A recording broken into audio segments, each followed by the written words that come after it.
Organza sari manage করা সত্যিই খুবই চাপের। এর জন্যই বোধহয় তোমরা এত করে রিকোয়েস্ট করেছিলে, দাদা একটা অর্গানজা শাড়ির ড্রেপিং দেখিও।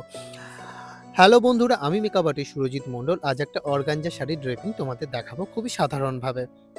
প্রথমে আমি শাড়িটা নিয়ে কোলনা চুলটা যেমন ডান দিক চেপে গুঁজি সেভাবে গুঁজে নিয়ে এক রাউন্ড ঘুরে তারপর আঁচলটা যতটা রাখবো সেই মেজারমেন্ট বুঝে ছেড়ে রাখলাম কাঁধের উপর। তারপরেই আমি হিপ প্লিট করার জন্য খানিকটা অংশ যেভাবে টেনে নিই সেভাবে দেখো। তবে এক্ষেত্রে আমি গার্ডার দিয়ে হিপ প্লিটটা করলাম, কারণ সেফটি পিন দিলে আমি সিকিউর মনে করছিলাম না। এক্ষেত্রে মানে আমার মনে হয় গার্ডার দেওয়াটাই খুবই ভালো। তারপর দেখো আমি ঠিক যেখানটায় গুঁজলাম তোমরা ওখানটায় গুঁজে নেবে এবং তারপরে আবারও আমি কুচিটা করা শুরু করছি। আমি সবসময় বলি প্রথম কুচিটা সবসময় বড় রাখার জন্য। আর ডান হাত দিয়ে কুচি করলে কুচিটা ঠিকঠাক হয়, মানে ডান দিকে যে শাড়ির অংশটা সেটা আলগা থাকে না। এর জন্যই ডান হাত দিয়ে কুচি করাটা পারলে অভ্যাস করবে, দু হাত দিয়েই করা যায়। আমি তো দু হাত দিয়ে করতে পারি।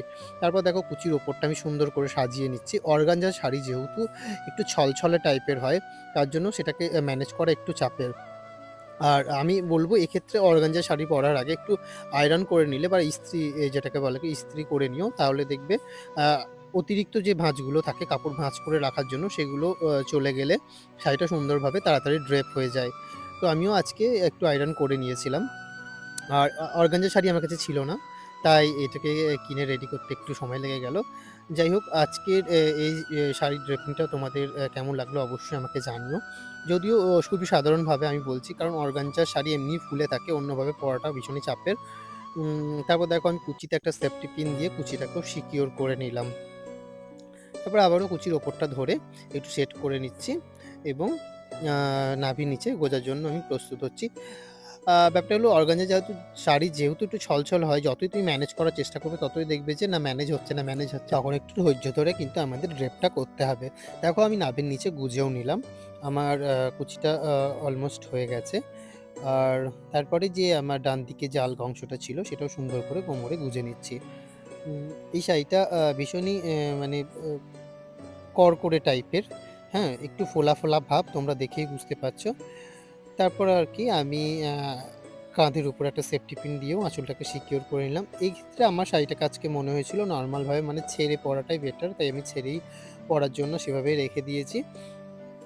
তোমরা যারা অর্গানজা শাড়ি ড্রেপিং দেখাতে বলেছিলে তাদের যদি উপকারে লাগে তো অবশ্যই একটা করে কমেন্ট করে দিয়ে যেও। এই যে মেইন প্রবলেম হচ্ছে এই যে হাতটা দিয়ে যে জায়গাটা গুঁজলাম তোমরা দেখতেই পাচ্ছ। মানে শাড়িটা যেন আস্তে, আস্তে বুকের উপরের দিকে উঠে পড়ে। তাই আমি সবার আগে যাতে সেটার সমস্যা না হয় তার জন্য দেখো সুন্দর করে ৩ টে মতো বড়, বড় করে ফ্লিট করে নিয়েছি এবং হাতের উপরে ওটাকে তোমরা একটা সেফটি পিন দিয়ে সিকিউর করে নেবে। তাহলে দেখবে সেট হয়ে থাকবে, জিনিসটা অতটা ফোলা, ফোলা লাগবে না দেখে।